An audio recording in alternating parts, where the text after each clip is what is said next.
경제브리핑 불편한 진실이 여러분의 확실한 두통 치료제가 되어드리겠습니다. 경제 뉴스가 연예 뉴스처럼 쉽게 들리는 그날까지 경제브리핑 불편한 진실.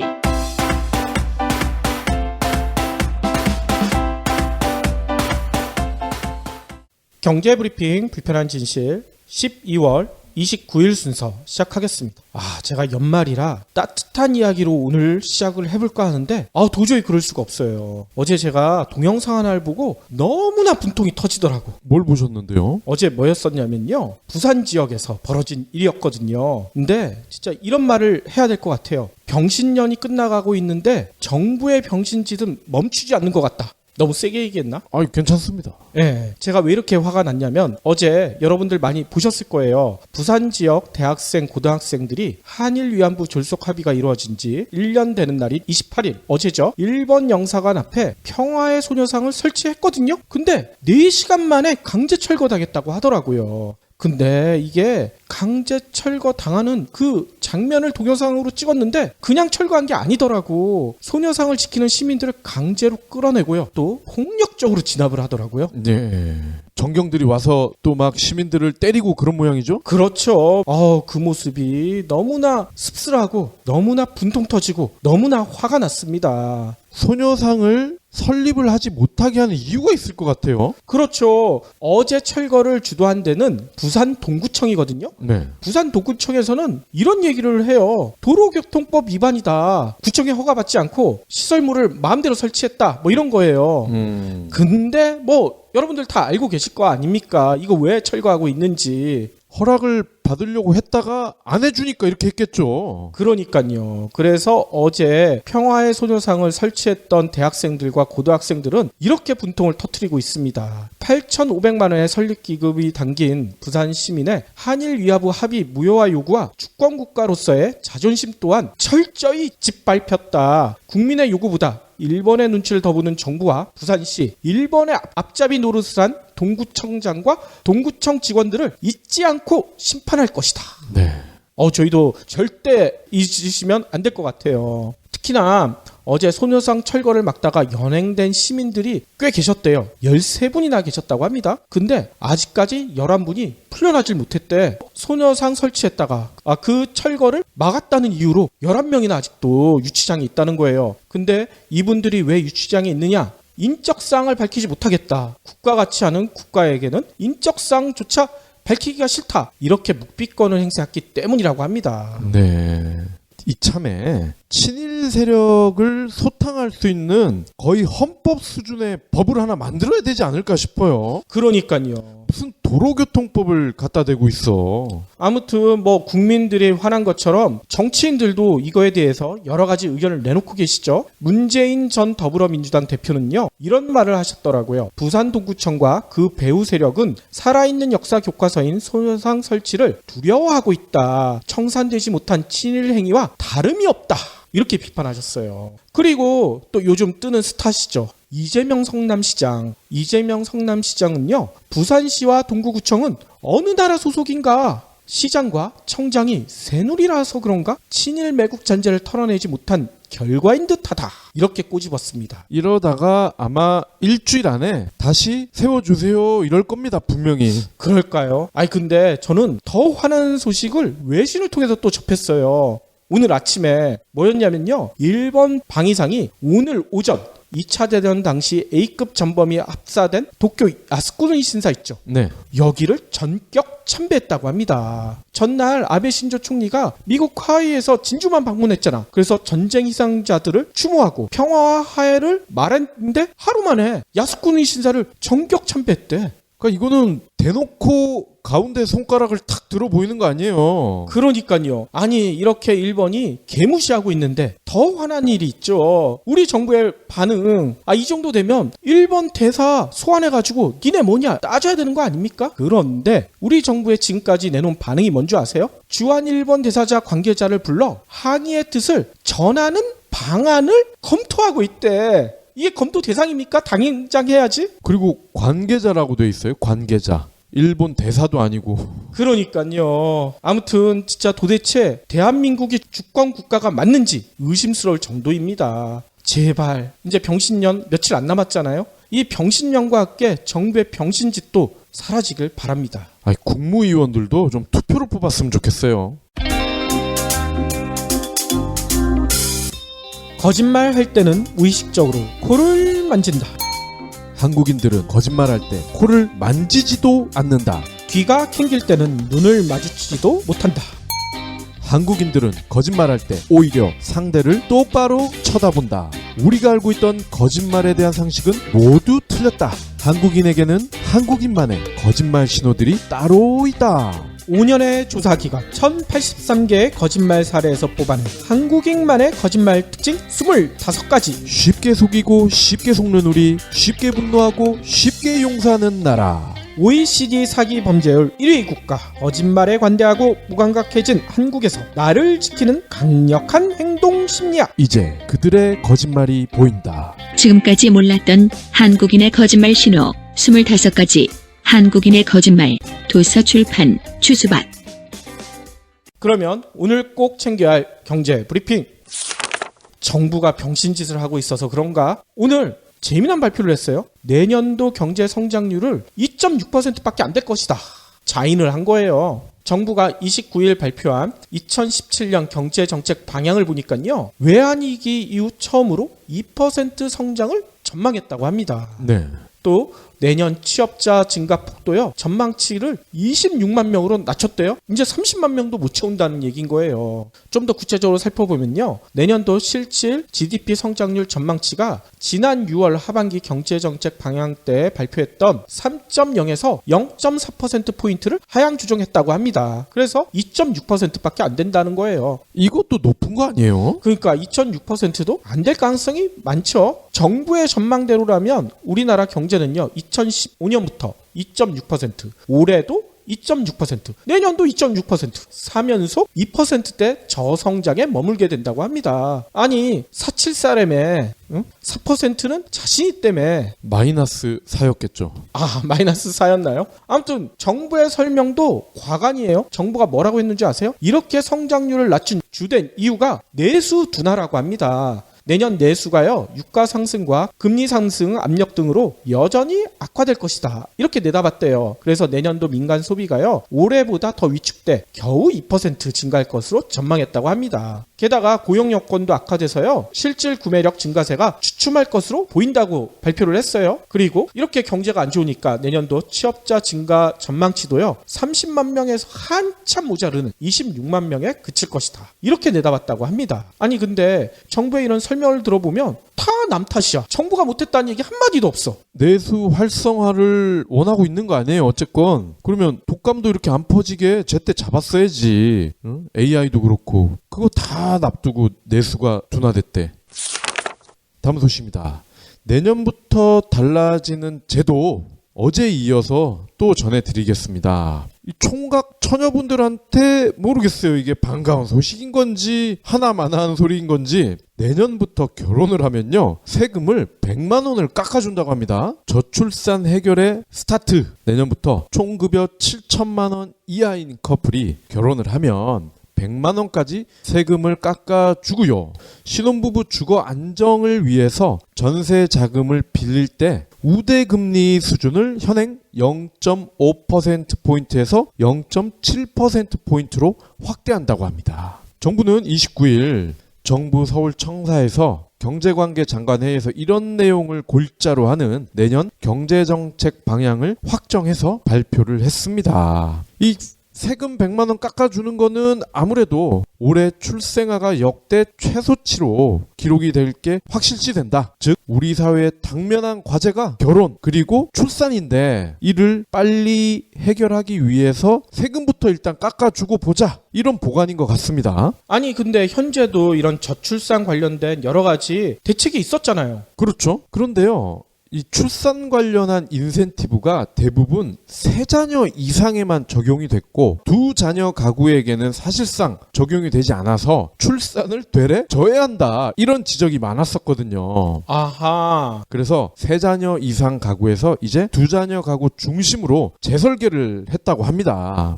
그리고요. 혼인세 공제 바로 요 조항인데 요게 방금 말씀드린 100만 원의 세금을 깎아주는 건데요. 재혼에도 적용이 된다고 합니다. 아, 그렇군요. 아니, 근데 저는 이게 무슨 해결책이 될까 의심스러워요. 이 뭐 지랄 엽착이죠. 세금 100만 원 덜 내기 위해서 결혼을 한다? 세금을 한 10억은 덜 내도록 해줘야 결혼을 하지 않을까요? 어우, 세금 10억이나 내시나 보죠? 마이너스로 되면은 돌려받잖아. 아, 그렇군요. 정부가 또 다른 대책도 내놨습니다. 뭐냐면요. 내년도 고용시장이 상당히 어려울 것이다. 뭐 이거는 삼척동자도 다 알고 있잖아요. 그렇기 때문에 청년 창업에 대한 예산과 세제 지원을 강화하고요. 공공부문에서 6만 명 이상의 신규 채용을 하겠다. 이렇게 밝혔다고 합니다. 게다가 청년 의무 고용 제도도 2년간 연장하겠다. 뭐 이런 내용도 있고요. 뭐 듣기는 좋아 보여요. 특히 올해 15조 8천억 원에 달하는 일자리 예산을요 17조 1천억 원으로 대폭 확대해서 이것도 조기 집행하겠대요. 고등어 집행도 아니고 조기 집행. 또 고용 창출 유인 강화를 위해서요 고용 투자 등 세제 지원 대상을 네거티브 방식으로 전환한다고 합니다. 뭐 깎아주겠다는 얘기인 거죠. 네.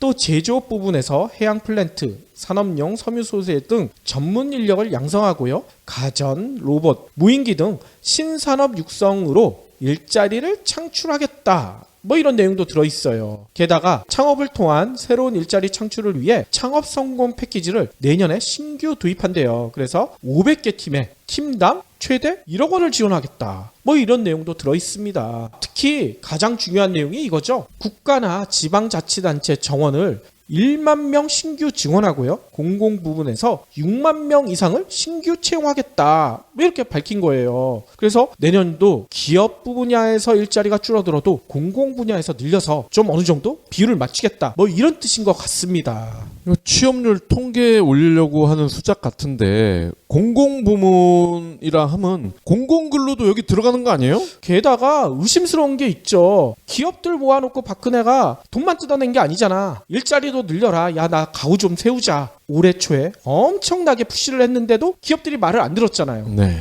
이게 말을 안 듣는 거 뻔히 아니까 이제는 기업들한테는 얘기를 못 하겠고 만만한 공공기업들만 두들겨 패는 게 아닌가 이런 의심이 드네요. 부산시랑 동구청장 말 잘 듣잖아. 다음 소식입니다. 사상 최악인 조류 인플루엔자 확산 여파로요. 계란값이 폭등하고 있지만 닭고기 값은 폭락을 하고 있다고 하네요. 아니 우리 얼마 전에 치킨집 갔는데 치킨 가격 그대로던데? 그쵸. 근데 사람이 없긴 없었죠? 그러니까요. 유통업계에 따르면요. 주요 대형마트에서 판매되는 계란 30개들이 한 판이 8,000원을 넘어섰다고 해요. 오호. 네. 계란값이 AI의 급속한 확산으로 이미 산란계, 그러니까 알을 낳을 수 있는 암탉이겠죠. 산란계가 큰 피해를 입은 데다가 계란 수요가 크게 늘어나는 설 얼마 남지 않았죠. 그렇죠. 설 연휴가 되면 더 오를 것으로 예상이 됩니다. 그러니까 전부 칠 때 이거 들어가야 되는데.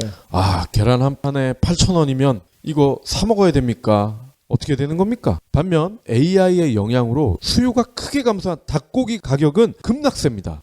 그래요? 1kg짜리 생계 도매가가요. 지난달까지만 해도 1,890원. 근데 지금은 1,390원으로 27%나 폭락을 했어요. 어이고. 마트에서 판매하는 백숙용 생닭 가격도요. 지난달에는 킬로그램당 5,980원, 지금은 4,980원, 1,000원이 빠졌어요. 퍼센트로 따져보니 약 17% 하락입니다. 이렇게 폭락한 것은 AI 걱정 때문에 닭고기를 많이 안 먹어서인 거죠? 그렇습니다. 찝찝하니까요. 물론 AI에 혹시나 감염이 된 닭이라 하더라도 뭐 끓여 먹으면 몸에는 이상 없다 그러는데 이거 다 정부 얘기잖아. 그렇죠. 이거 어떻게 믿어? 우리 와이프도 닭고기 안 먹이겠다고 그러더라고요. 아니 아무튼 계란도 그렇고 닭고기도 그렇고 국민들이 마음 놓고 먹을 수가 없어. 그렇죠.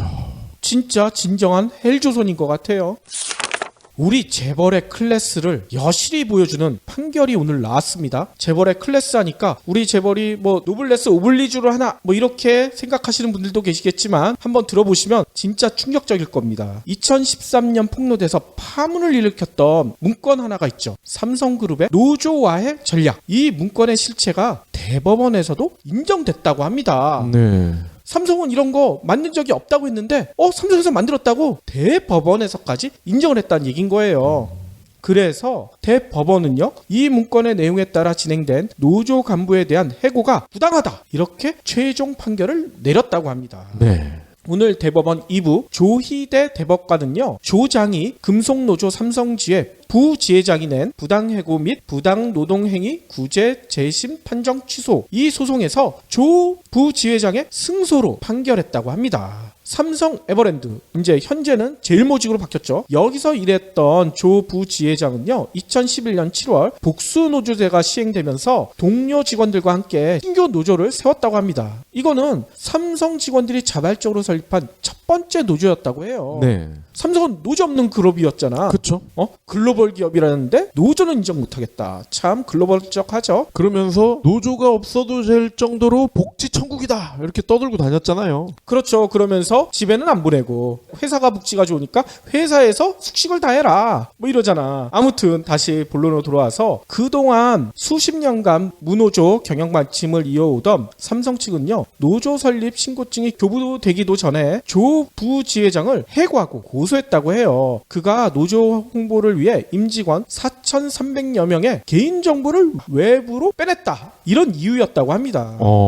당연히 조 부지회장은요, 자신이 노조 활동을 주도한 이유로 해고됐다면서 중앙노동위원회에 구제 신청을 했지만 근데 그때 당시에는 기각당했다고 해요. 따라서 2012년부터 불복 소송을 내고요, 삼성과 길고 긴 법정 싸움에 들어갔다고 합니다.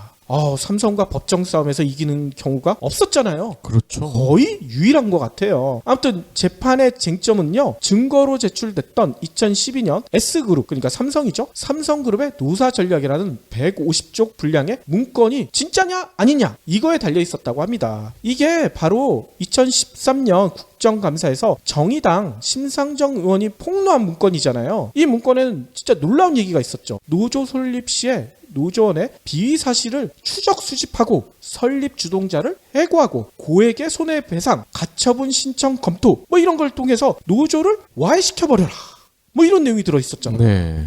삼성 측은 그 당시에 이랬죠. 이거 우리가 만든 문건이 아니다, 이렇게 주장을 했는데 놀랍게도 1심에서도요, 해당 문건 작성자가 삼성이고 2심도 삼성이었다. 대법원도 삼성이 만든 게 맞다, 이렇게 판결을 내렸다고 합니다. 오늘 조 부지회장은요, 이런 얘기를 하더라고요. 헌법에 명시된 노조 활동을 경영 방침에 맞지 않는다는 이유로 탄압하는 것이 잘못됐다는 점을 대법원에서도 확인했다. 삼성은 고용을 빌미로 노동자를 위협한 행위를 사과해야 한다, 이렇게 말을 했다고 합니다. 이제 관건은 이 뒤의 모습이죠. 그렇죠. 이분이 이제 삼성에 입사를 하게 되지 않겠습니까? 재입사를. 그럴 때 과연 한직으로 가느냐 아니냐, 이거를 우리가 끝까지 추적을 해야 돼요. 그렇죠. 아무튼 저는 이 거대 삼성과 싸워서 승리한 조 부지회장과 삼성 노조에게 박수를 보내야 되지 않을까, 이런 생각이 들어요. 그럼요. 그리고 또 알 수가 있죠. 깨끗한 척하는 삼성이 뒤가 얼마나 구린지.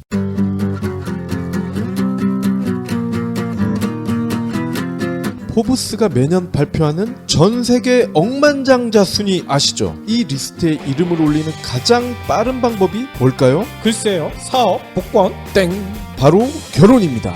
결혼이요? 네, 결혼이요. 여기 부자가 되기 위해 억만장자와 결혼하기로 한 프랑스 여배우가 있습니다. 어차피 열심히 일을 해서 돈을 모아봤자 그들과 같은 부자가 되기는 글렀으니 차라리 억만장자인 남자와 결혼을 하겠다는 건데요. 사실 정말 결혼한 건 아니고요. 프랑스에서 2009년부터 지금까지 인기를 얻고 있는 경제 풍자 연극이 책으로 나왔습니다. 양극화, 경제 불평등, 좋은 말이긴 한데 조금 지루하고 어렵잖아요. 이런 사람들을 위해 여배우이자 코미디언인 저자가 억만장자와 결혼하려는 신부를 연기합니다. 억만장자의 실체를 가감없이 까발리는 그녀의 비평이 아주 매섭습니다. 그녀가 본 억만장자의 실체는 무엇일까요? 그래서 나는 억만장자와 결혼했다. 기대 바랍니다. 도서출판 한빛피즈. 그러면 오늘의 섹션 시작할 텐데요. 오늘은 자동차 얘기인데 올해 일어났던 자동차 뉴스를 정리하기에는 너무나 큰 사건이 하나 있었죠.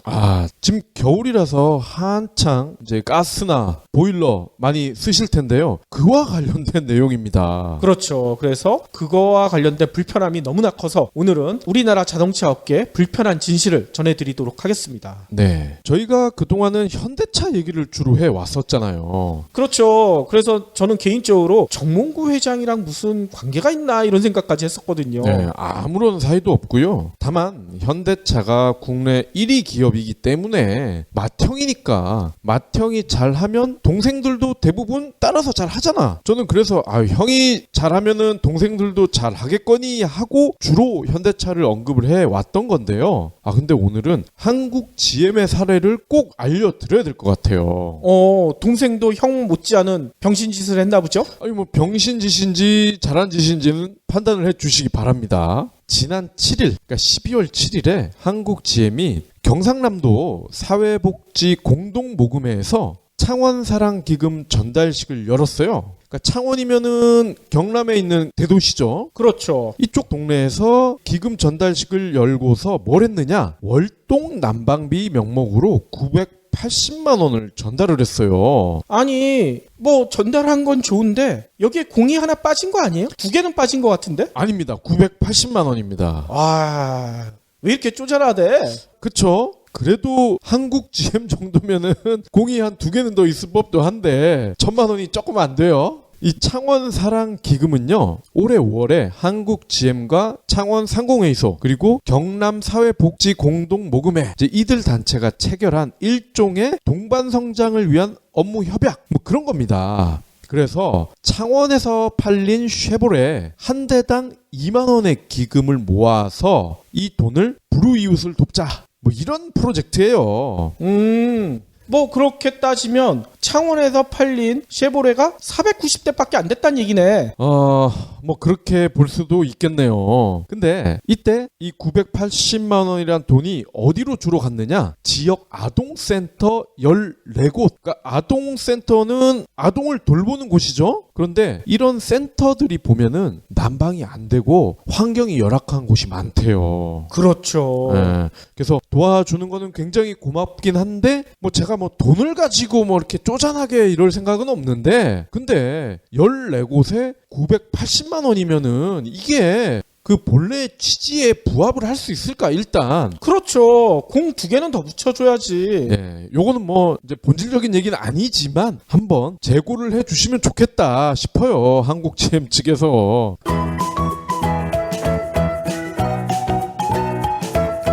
이때 한국 GM의 조용진 국내 영업본부 상무가 이렇게 말을 했어요. 동절기를 맞아 지역 저소득 아동에게 작은 정성이나마 따뜻한 나눔의 정을 전달할 수 있어 기쁘다. 기쁘대. 앞으로도 소외된 이웃과 늘 함께하는 한국 GM이 되도록 노력하겠다. 이 PD님 말씀대로 차가 그만큼밖에 안 팔렸기 때문에 980만 원밖에 모으지 못했을 수도 있어요. 아니 근데 예전에 프로야구 선수 중에 도루를 함께 할 때마다 기부를 하겠다 이렇게 밝힌 선수가 있었거든요. 그쵸. 근데 자기가 1년 동안에 제 기억으로는 1,000만 원을 맞추겠다고 했어요. 근데 도루를 그만큼 못했더라고. 연말에 어떻게 했는 줄 아세요? 1,000만 원을 다 내놨어. 그러면서 뭐라고 했냐면 내년에 모자랐던 것까지 다 채우겠다. 그러면서 원래 자기가 약속했던 1,000만 원을 기부를 하더라고. 한국 GM도 그렇게 해야 되는 거 아니에요?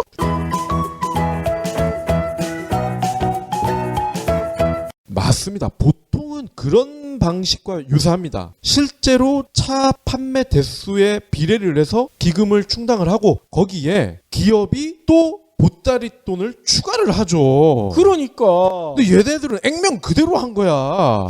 그러니까 너무 실망스러워. 980만 원이 뭐예요? 근데 이마저도 안 하는 기업들이 비일비재하기 때문에 한국 GM은 그래도 저는 착한 기업이라고 생각을 합니다. 저는 그렇게 생각 못 하겠어. 자, 근데 제가 그래도 980만 원 착해 라고 생각을 했다가 뒤통수를 맞았어요. 누구한테요? 한국 GM에 오이? 최근에 지난 26일입니다. 난방 차별 논란에 휩싸였어. 한국 GM이.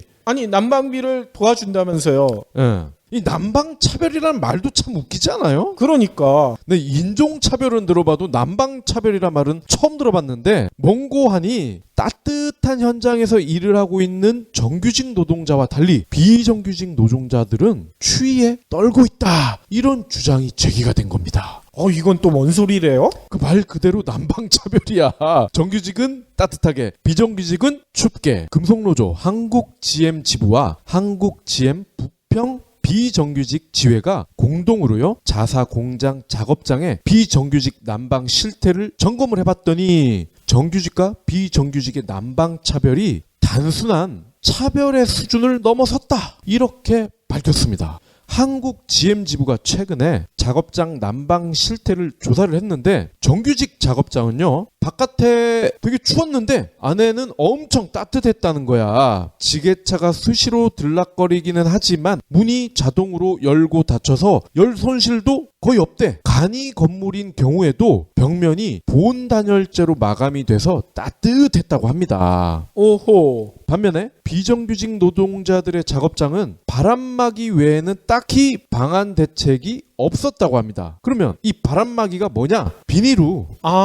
바람 불면 펄럭거리는 비닐우였다는 거야. 아니 근데 저는 여기서 좀 이해가 안 가는 게 이게 공장 얘기하는 거 아니겠습니까? 네. 아니 공장에서 그러면은 작업 라인이 정규직이 만드는 라인이랑 비정규직이 만드는 라인이 따로 있다는 얘기예요? 빙고 그 얘기죠. 그리고요 그렇기 때문에 이 비정규직 노동자분들이 있는 곳은 밖이나 안이나 거의 비슷해. 이야. 숨 쉬면 입김이 바로 나오는 거죠. 아니 이건 전형적인 갈라치기네 진짜. 네. 이분들도 간이 건물에서 일을 하고 있었는데 보온 단열재가 빵빵하게 들어간 정규직의 그곳과 달리 비닐 천막 뿐이기 때문에 바깥 온도와 사실상 별 차이가 없는데 난방시설이라는 게 고작 1인용 전기 온풍기 이거 몇 대 갖다 놓은 게 전부라고 합니다. 게다가 화장실에 히터가 있긴 한데 안 돌아간대. 고장이 났대요. 그리고 쉬하고 손을 씻으려고 해도 따뜻한 물이 안 나온다고 합니다. 이 겨울에 탈의실도요 컨테이너를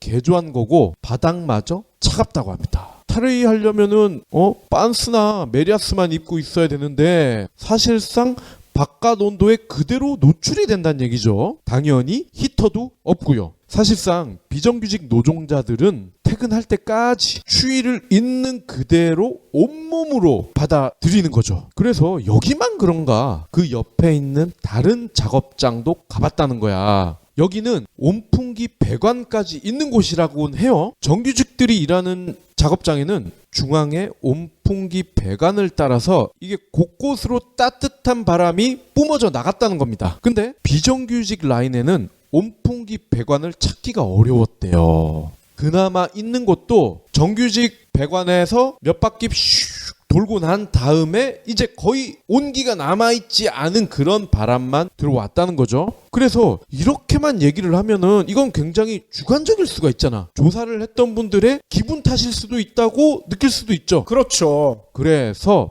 빼도 박도 못하게 측정을 해봤대. 실제 온도를 재봤더니 정규직 라인은 18에서 20도, 비정규직 라인은 11도에서 15도. 그러니까 맥시멈 9도가 차이가 난 겁니다. 아니 이게 말이나 되나요? 사람으로서 존중받아야 할 권리, 인권이라고 하죠. 인권이 정규직이냐 아니냐에 따라서 이렇게 확연히 달랐던 거죠. 아니 사측은 왜 이런 짓까지 하는 건가요? 이게 만약에 차별을 목적으로 했다 그러면 이거 죽을 때까지 욕먹지 않겠어요? 그런데 왜 이런 짓을 했을까? 결국 비용 절감입니다. 어쩌면 정규직 라인도 춥게 만들어서 난방비를 아끼고 싶었을 겁니다. 근데 행여나 잘못이 발각을 돼서 임금단체 협약 이런 데서 꼬투리 잡히면 지가 잘리니까 정규직은 안 되겠고 만만한 비정규직 라인만이라도 저렴하게 난방을 돌린 게 아닐까? 이게 제 추측입니다. 여기서 한 가지 더 나갈 것 같아요. 오히려 정규직과 비정규직이 같이 연대하는 걸 방해하기 위해서, 막기 위해서 이렇게 갈라치게 하는 게 아닌가 이런 의심도 들거든요. 그런 니즈도 있었겠네요. 그러면 한국 GM은 뭐라고 했을까요? 당연히 우리가 일부러 했다 그런 얘기는 안 합니다. 일부러 하지 않았다를 뛰어넘는 해명이 나왔어요. 우리 회사가 협력업체에 작업장을 빌려줬는데 그 회사가 직원들을 거기서 일을 시켰네? 협력업체의 인력관리나 작업장 관리를 감독할 수 있는 책임, 권한 우리에겐 없다. 다만 개선이 필요하다면 협력업체에 권고할 수 있는 정도다. 이렇게 밝혔습니다. 말도 안 돼. 우리와는 1%도 관련이 없다. 그 얘기죠. 한국 GM 측의 해명 중에 과연 몇 퍼센트가 팩트일까 하는 안타까움이 들면서도 협력업체 관리 역시 본청의 의무이자 책임이라는 상식을 모르는 것 같아서 너무 화가 나더라고요. 불우이웃의 난방을 위해서 그나마 980만 원을 기부한 한국 GM, 그리고 비정규직 직원들이 찬바람을 맞도록 사실상 방치한 한국 GM. 어떤 게 진짜 한국 GM의 모습일까요? 저는 둘 다예요. 둘 다? 둘 다 쪼잔하잖아. 쪼잔하고도 뻔뻔한. 그렇네요.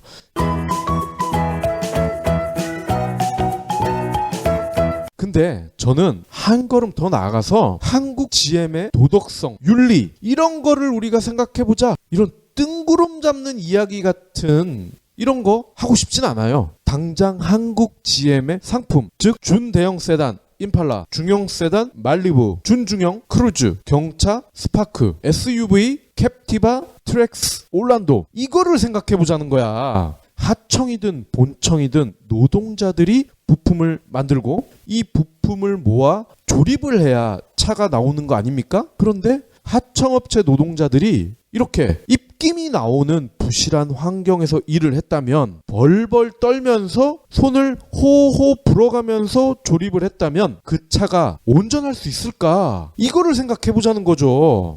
아니 박 PD가 누누이 강조했던 뽑기를 잘해야 된다. 진짜 뽑기 잘해야 되네. 맞습니다. 따뜻한 정규직은 볼트나 나사를 100% 조였을 가능성이 크겠죠? 따뜻하니까 호호 손 안 불어도 되잖아. 근데 비정규직 분들은 너무 추우니까 호호 불어야 되고 발에도 동상 걸릴지도 몰라. 그럼 어떻게 돼? 자꾸 이렇게 움직여줘야 될 거 아니야. 그러면서 작업 공정상 실수를 할 수도 있겠죠. 근데 차라는 게 정규직이 다 만들고 비정규직이 다 만들고 이게 아니라는 거죠. 양측이 똥을 해서 힘을 모아서 만든 게 차라는 건데, 이때 조금이라도 부실한 공정, 부품이 들어간다면 그 차 어떻게 되겠습니까? 그 차를 산 소비자들 어떻게 되겠습니까? 한국 GM은 그들이 가장 존중한다 이렇게 강조하는 소비자에게도 이미 상품성 하락이라는 폭탄의 심지에 불을 붙인 셈입니다. 그렇군요. 우리의 난방열사 김부선 누님을 소환해야 되는 거 아니에요?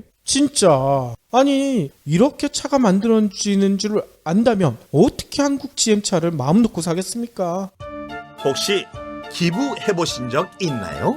이런 질문을 하면 나 먹고 살 것도 없는데 기부는 무슨? 기부는 션, 정혜영, 김장훈이나 하는 거 아니야? 라고 하시는 분들이 많습니다. 하지만 기부는 돈 많은 연예인의 전유물이 아닙니다. 무료 기부 사이트 위시플렉스에 접속하면 누구나 기부천사가 될 수 있습니다. 어떻게 가능하냐고요? 위시플렉스의 나만의 위시에서 매주 마음에 드는 신상 10개만 고르면 됩니다. 물론 사는 것이 아니라 찜만 하는 겁니다. 그러면 기부머니 500원이 매주 생기죠. 이 기부머니를 경제브리핑, 불편한 진실 같은 프로젝트에 후원할 수 있습니다. 참 쉽죠? 보너스도 있습니다.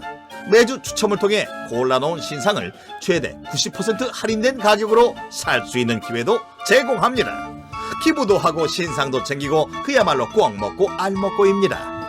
이래도 기부는 나와 상관없는 딴 나라 이야기라고 하실 건가요? 당장 위시플렉스에 접속해 자랑스러운 기부천사의 이름을 올리세요. 마무리로는요. 저희가 이번 주 들어서 올 한 해를 정리하고 있는데 올해 어떤 말들이 우리 애청자들을 웃기고 울렸는지 그걸 한번 살펴볼까 합니다. 일단 어제도 잠깐 얘기 드렸었죠. 박근혜가 했던 얘기. 이게 올해 말말말 중에는 킹이 되지 않을까 이런 생각이 들어요. 내가 이러려고 대통령 했나? 자괴감이 들고 괴롭기만 하다. 뭐 이 얘기 있잖아요. 이 대국민 담화에서 얘기했던 거. 이게 아마 가장 여러분들 기억 속에 많이 남는 올해 말말말일 것 같고요. 두 번째는 이걸 것 같아요. 정유라가 했던 거. 정유라가 직접 한 건 아니고 페이스북에 올린 글이었죠. 이게 뭐냐면 돈도 실력이야. 돈 없으면 너희 부모를 원망해. 저는 절대 저희 부모님 원망 안 합니다. 돈이 많으시군요. 아니 돈이 없어도 우리 부모님 원망 안 한다고요. 세 번째는 아마 이 얘기일 것 같아요. 나향욱 전 교육부 정책기획관이 했던 얘기 있죠. 민중은 개돼지로 취급하면 된다. 이게 영화 내부자들의 대사 그대로였잖아. 네. 근데 놀랍게도 이 나 정책기획관은 파면을 당했는데 파면 부당하다. 지금 소송을 걸고 있다고 하죠.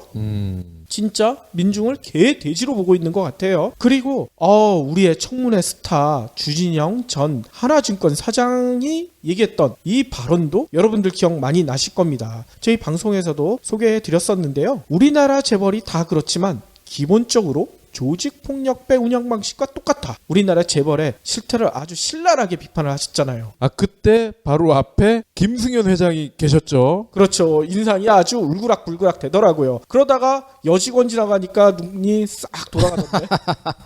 그리고 전 세계적인 관심을 모았던 세계의 대결이 있었잖아요. 이세돌과 알파고의 대결. 네. 이때 이세돌 구단이 졌죠. 근데 진 다음에 남긴 말이 아주 명언이었어요. 이세돌은 졌지만 인간이 진 게 아니다. 이세돌은 인간이 아니군요. 그 얘기가 되나요? 그렇게 해석될 수도 있겠네요. 음모론자 같습니다. 또 여러분들이 가장 기억에 남는 올해의 말 중에 펜싱 국가대표 박상영 선수가 남긴 말 있죠. 리우올림픽 남자 에펙 개인 결승전에서 네. 10대 14로 뒤지고 있다가 이 얘기한 다음에 뒤집었잖아. 할 수 있다. 할 수 있다. 아무튼 올 한 해 여러 가지 말들이 여러분들 기억 속에 많이 남을 건데 진짜 앞에 얘기보다는 뒤에 할 수 있다라든지 뭐 이런 얘기들이 내년에도 좀 많이 나오길 바래요. 내년에는 탄핵 이후에 조기 대선을 시작으로 할 수 있는 것들이 정말 많아질 것 같아요. 그렇죠. 우리도 병신년을 빨리 보내버리고 2017년을 희망찬 말들만 가득하게 기원해 봐야 될 것 같습니다. 그렇게 되겠죠. 우리 종무식 하러 가야죠.